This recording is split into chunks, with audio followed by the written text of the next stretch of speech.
presents Suspense.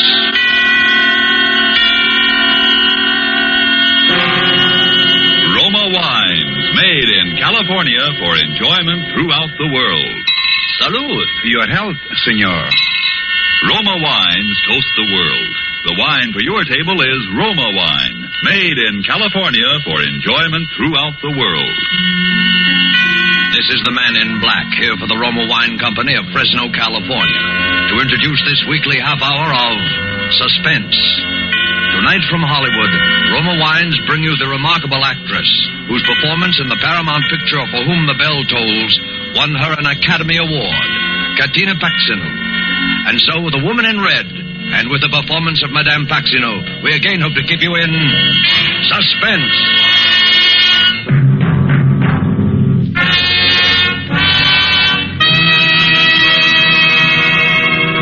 In all of London, few houses were so fine, so correct, so austere, and yet gracious with age as number 30 Henrik Square. That was true of its reception room, true of its long, quiet hallway along which the young man led the girl. Aunt Rita, this is Miss Julia Ross. The woman rested her knitting in her lap, slowly turned around. She was a giant of a woman of 60 in a bright red dress. For several seconds, she stared fixedly across at Julia. Then, in an instant, a soft, gentle smile came on her face. Perfect. How perfect. I beg your pardon? Here. Come over here, child. Let me look at you. That's it. Over there, child. Sit there on the divan. And Carl, I think I shall have my milk now. Yes. And Miss Ross will have some with me. Will you? Won't you, Miss Ross? Some milk? Oh, but I never... Some warm milk and a biscuit. Of course you will. I always find it very sustaining.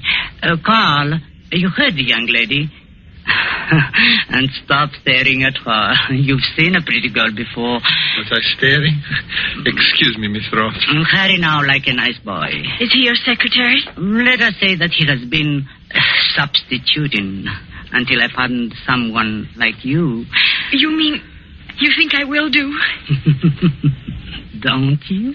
Well, all I know is when I saw your advertisement in the paper, Miss Crable, I couldn't believe my eyes. Wanted secretary, Irish girl, blonde hair, age about 25. It was all so perfect. It sounded just, well, it was like me. And just like Sheila. That was my former secretary, Miss Ross. You, who passed away just recently. Oh. She had been with me many years. I'm so sorry, Miss I Crable. had the feeling that my loss might be lessened if I could really replace her. An old lady's whim, of course, because no one is ever exactly like someone else. You, for example, I'm sure you have friends, acquaintances, relatives, perhaps, you see now and then. Sheila didn't. But you see, I don't. What I mean is, my parents aren't living, and so far as friends or acquaintances are concerned, I hadn't had much time lately, and... Well, my landlady, of course, I know her, but... Unbelievable, Miss Ross. Because it's so perfect. You see, the less time you have for outside attractions, the more time you have for me. The milk, Aunt Rita, and the biscuits. Will this table do here? That will be fine, dear. And leave us alone. Oh, very well. My aunt is a very domineering woman, Miss Ross. But also a generous one, I think. Your milk, dear. And a biscuit? Oh, just the milk, thank you. Miss Crable, there's something you must know. Well, don't hesitate, child. Miss Crable, I'm afraid I'm not quite what you think. I mean, I've never really done any secretarial work before. I've had some business training, a little, but not actual experience. I mean it, Miss Crable. I lied in what I wrote you. I wanted the position and I needed it so much. You silly girl. You mean... You still want me? Certainly. Now finish your milk before it gets cold. Oh. As a matter of fact, there will be very little secretarial work for you to do. I shall want a sort of, a companion. Now, I shall want you to start immediately. You will, of course, live here in the house and... Live in the house? But of course, you are my companion. Oh, but I didn't understand that Yes. Well, then, I think perhaps I should make plans accordingly. I mean, I'd better leave now. I shall want to go to my boarding house and cancel my lodging. Oh, there will be plenty of time for that, child. Carl and I generally take an afternoon stroll and would like you to... But you see, there'll be other arrangements. People I must see and people? things to... But you said you knew no people. Oh, yes. Well, Miss Crabo, I have no qualifications for this position.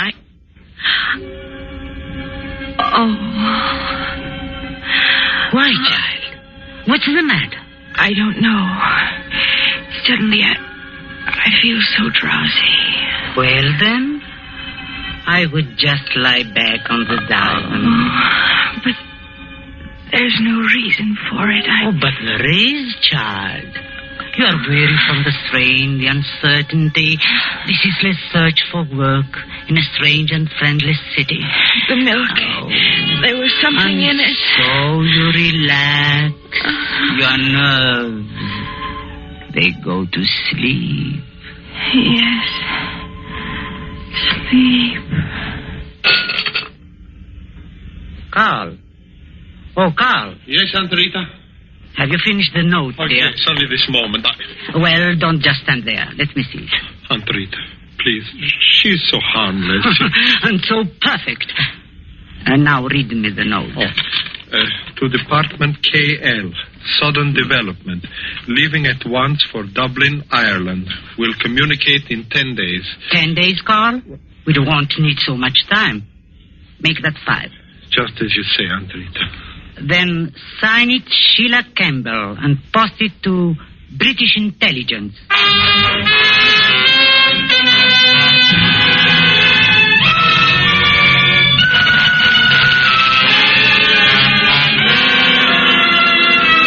Tonight for Suspense, Roma Wines bring you as star Madame Katina Paxinu, whom you have heard in the prologue to The Woman in Red by Anthony Gilbert. Tonight's adventure in Suspense.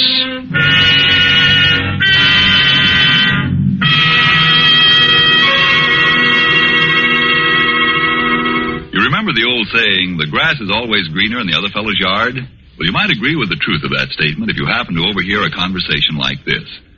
Let's imagine we're seated in the smart and festive Club Montmartre in Havana, Cuba. An American has just complimented his Cuban friend on the fine quality of Havana tobacco. Graciously, the Cuban replies, "But you of the United States need have no envy of us. Nature has made a great gift of perfection to your country, too. The magnificent wine which we are all so fond of. It is Roma wine, made in your own California." Friends, that little scene is typical of many countries where wine is truly enjoyed. For in other lands, Roma wines must be imported over long distances from our own California. A luxury to be enjoyed on special occasions. While lucky you can enjoy these superb Roma wines as a daily delight, with no import duty, no expensive shipping charges added to your cost for Roma wines. Whichever one of Roma wine's many different types your own taste test names as favorite, you'll agree here is truly superb wine that could come only from truly choice wine districts. And you'll say, no wonder Roma wines are America's largest selling wines. I'll spell out the name for you. R-O-M-A, Roma wines, made in California for enjoyment throughout the world. And now it is with pleasure that we bring back to our soundstage our star, Katina Paxinu, in The Woman in Red, a tale well calculated to keep you in suspense.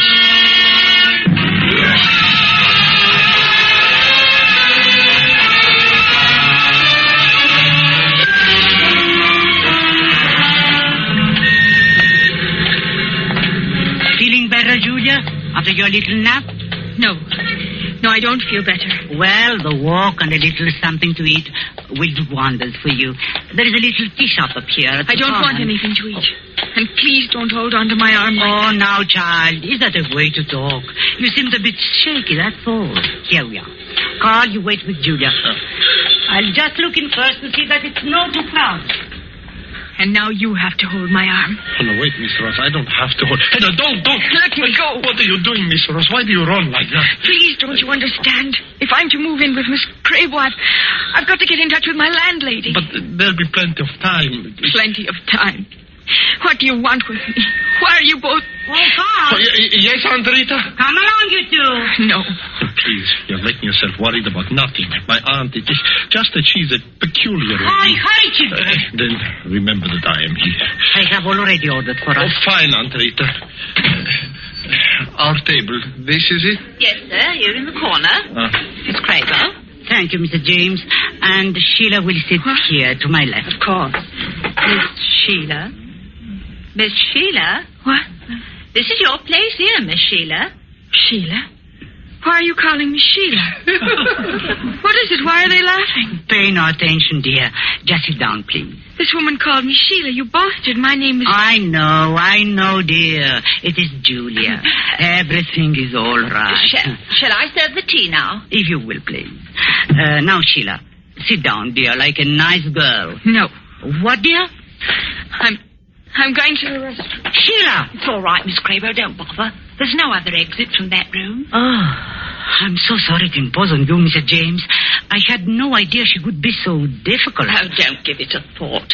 Once you explained the situation, we were only too glad to help. Of course, I'd never seen your secretary. I had no idea that... It's only a recent development. Oh, yes. Shall I pour the young lady's tea now? No, thank you. I can manage. Yes. You know, I was just saying to Mrs. Blandon the other day, I says, I wonder if Miss Crable and her nephew are still in the neighbourhood, I says. Why, they haven't been in my shop for ages, I says. And she says, no, yes. You see, Mrs. James, we don't dare leave her for long. For her own protection, that is. Her protection? Yes, we're a little worried about suicide. Oh, yes. Aunt Rita, Sheila's coming. Well, just call me in case I can help. Thank you. Oh, here you are, dear. Carl, help Sheila into her chair. Oh, yes. Sheila? Thank you, Carl. Relax now, dear, and drink your tea. It's all ready for you. My tea in this cup? No, I won't drink it. You won't drink it? Sheila, what? You're pouring it into your saucer. Dear, everybody's staring at you, laughing at you. There's nothing for them to laugh at. I simply prefer to pour my own cup of tea. And that's exactly what I shall do. But dear, you don't think Do you really believe that I put something in that first cup of tea? Yes. Yes, I do. You did it before, and there's no reason to think you wouldn't do it again. Sheila! Very well, then. Drink your tea. Only hurry. I don't think I can endure much more. Never mind. I shall hurry. I'm just as eager to leave as you. And I'm going straight to the police. Oh, now you're not starting that again. Are you insane? Do you think I'm helpless, that I can't get away from you? That I shall simply stand here and... Oh, it's happening. What, dear? What's happening? You had it in the teapot. Oh, you're tired again, aren't you, child? Is there something I can do, Miss Crable? These attacks, Mrs. James, they leave her quite exhausted. If you'd be good enough to open the door. Of course, Miss Crable, of course. No. She must be taken straight to her room, Carl. Please, if you just give her a hand. That's it. That's fine. You are really such a help to me, Carl.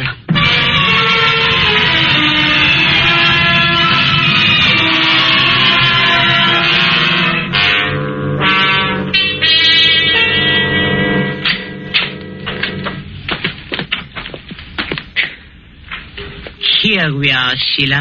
Right here. Now, just go to bed, dear. Let me alone. Come along then, Carl. Sheila is quite tired. Yes, Aunt Rita, I shall. You said you'd always be here. You've got to help me. What can I do? Here. I've had it in my pocket. A note. Are you coming, dear? Right away, Aunt Rita. It's to my landlady. I wrote it in the restroom at the tea shop. Here, mail it to her. It's my only chance. But I can't keep this. Oh, Carl! She's coming. Yes, Aunt Rita. You can do it. You've got to do it. Good night, Sheila. How very slow you are, Carl. Was I so very long? You like her, I can see that. A letter, I imagine. She gave you a letter to post? A letter? Oh, no, I was just locking the door. Ah, yes, of course. Perhaps I have letters on my mind, dear.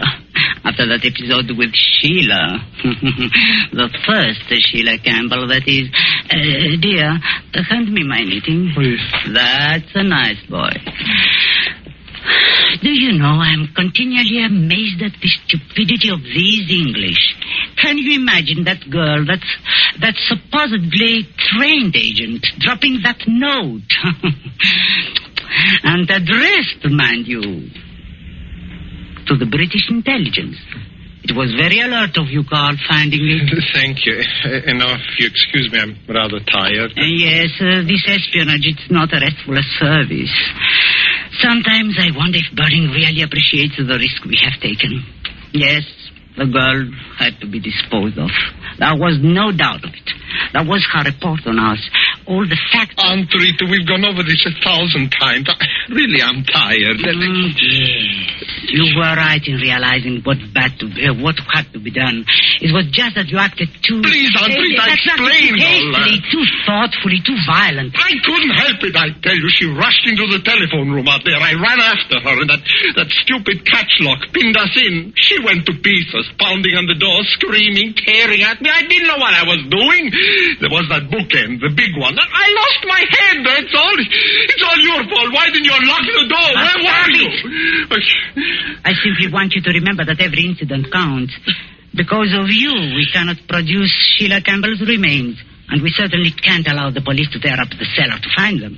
Because of you, we shall have to produce a substitute body. A substitute Sheila Campbell who will satisfy the authorities completely. We have her, and I don't intend to lose her. The note, please. The note? The one that girl just gave you to mail. I don't know what you're talking about. All I know is you don't have to use this girl. You could get somebody else, somebody just as good. She's not right for it. Not right for it.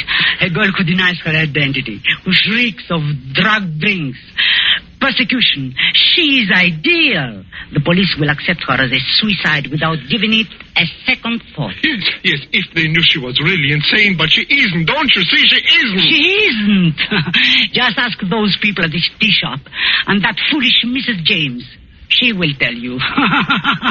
She will tell the whole neighborhood. Oh, Mrs. James, a few neighborhood gossips, they aren't enough. You have to have someone professional and authority. Listen to me.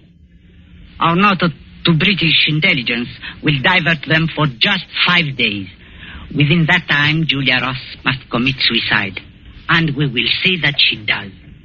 No, I won't. I won't go through with it, I tell you. I see.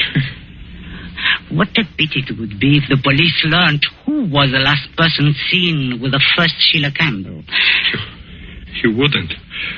You wouldn't turn me over. This espionage, Carl, it's a very demanding trade. The note, please.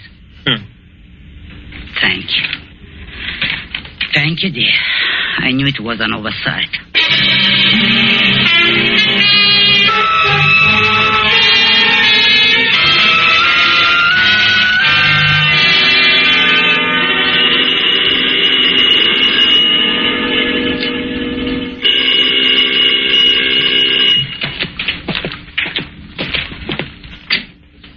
Yes, sir. Could you tell me if a Miss Crable lives here?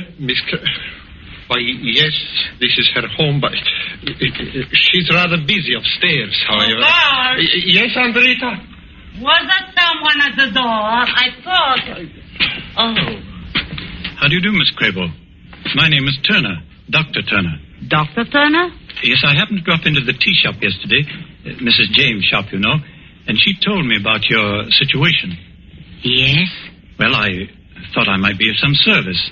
My field, you see, is psychiatry. Yes. Yes, I see.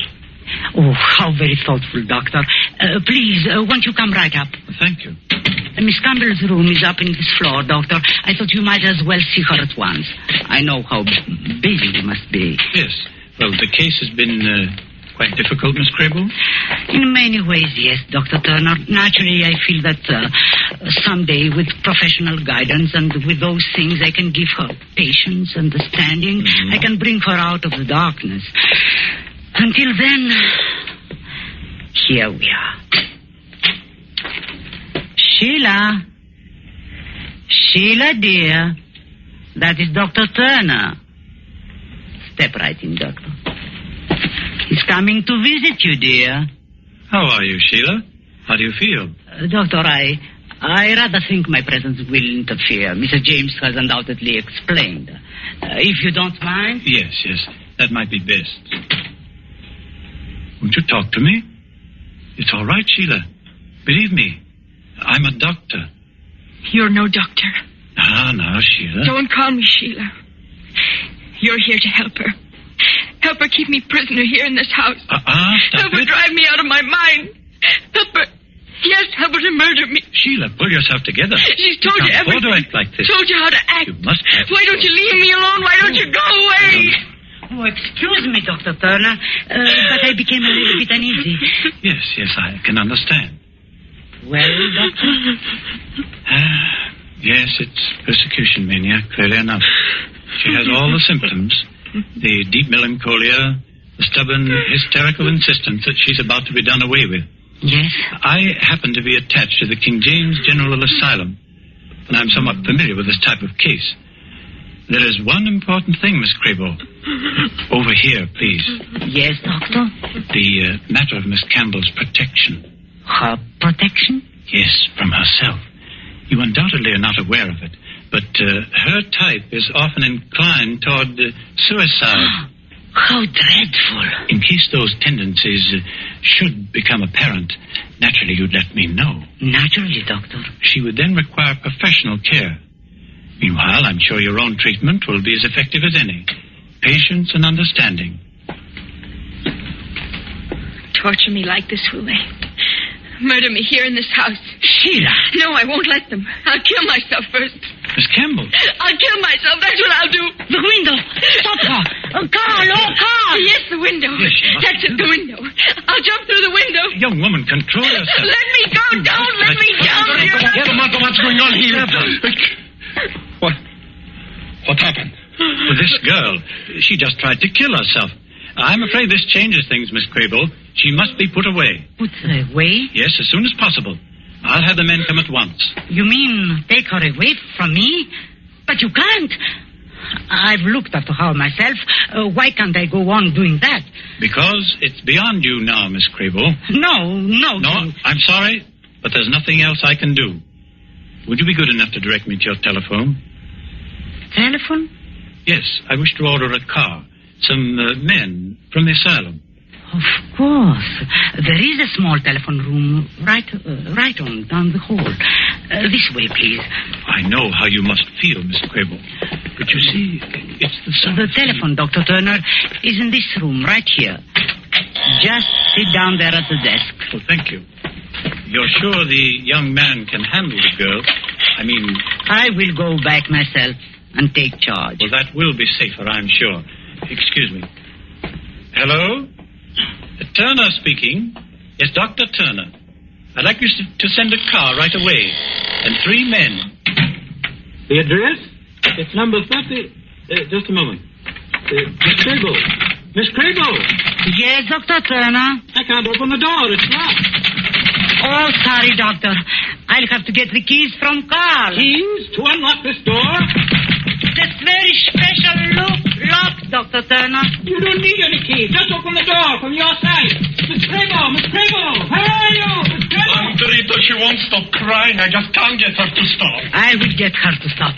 A clever one, aren't you, child? Pretending to commit suicide so the doctor would take you away. The doctor?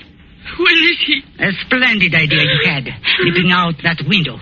We'll see if we can help you this time. No, don't come near me. Carl, we've only a very few seconds. Get her across the window. Don't make me do it, Aunt Rita. Please, you don't. You wretched, sniveling coward. Do you want us both to hang? Help me get this girl to that window. You'll be sorry you made me, Aunt Rita. You will.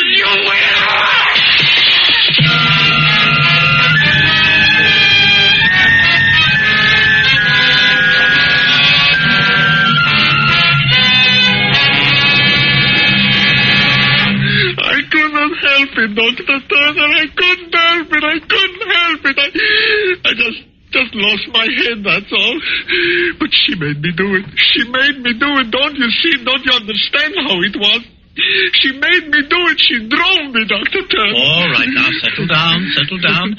And do stop calling me Dr. Turner. Stop calling you doctor? You? Well, no, I'm not a psychiatrist. But I'm going to see that you meet one. Huh? I happen to be from British Intelligence, Carl. I suppose I have you to thank for that letter. What? Letter? Yes, the one supposedly signed by Sheila Campbell, telling us she was off to Dublin, Ireland. Oh, yes. Would communicate with us in 5 days. Well, Aunt Rita, she made me do that, too. That was an inexcusable mistake, Carl. You see, Sheila would never have written Dublin, Ireland. No, an Irishman assumes that everybody knows where Dublin is. How about that, Miss Ross? Am I right? Well, I know where it is, all right. And I'm going back there as fast as I can. Oh, now, Julia, London isn't as bad as all that, you know. Maybe not. I suppose it all depends upon the murderers you meet. Why, child, you wouldn't want to meet a nicer lad than Carl here. After all, it isn't everybody who pitches out through a bedroom window just to save your life. Yes, he's really a very nice boy. Sergeant, better take him down to the cellar now and have him show you where he buried Sheila Campbell. Aunt Rita, she made me do it. No, she made you do that, too. A woman of character, Miss Crable. I'm sure you'll miss her very much. But that's the way it goes. This espionage, Carl, is a very uncertain trade.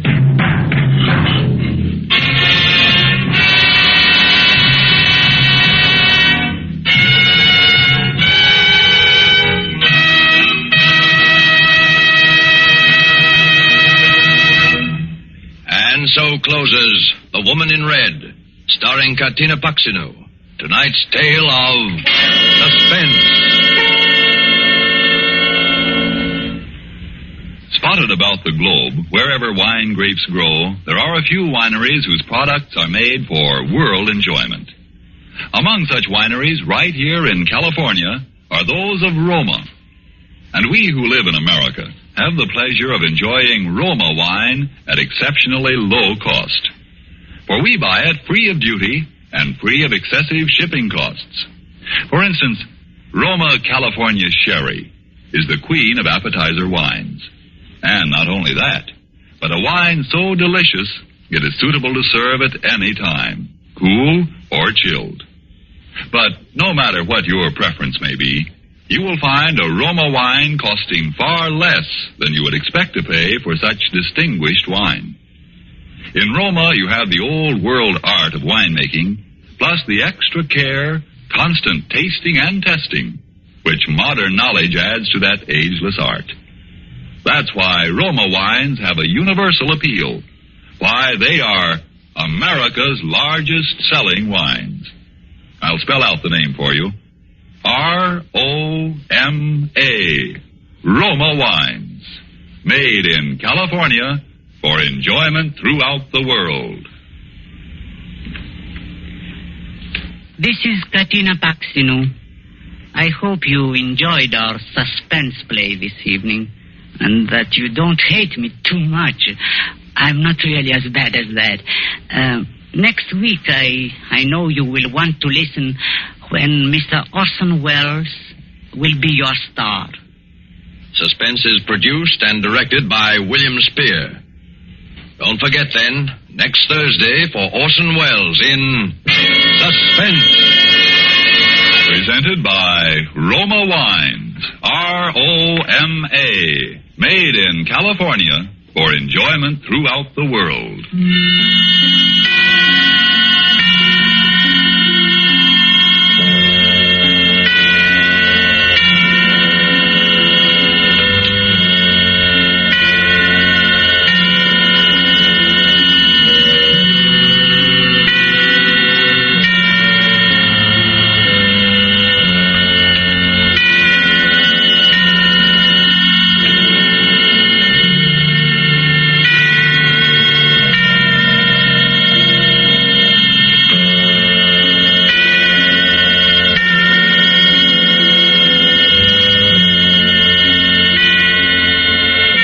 is CBS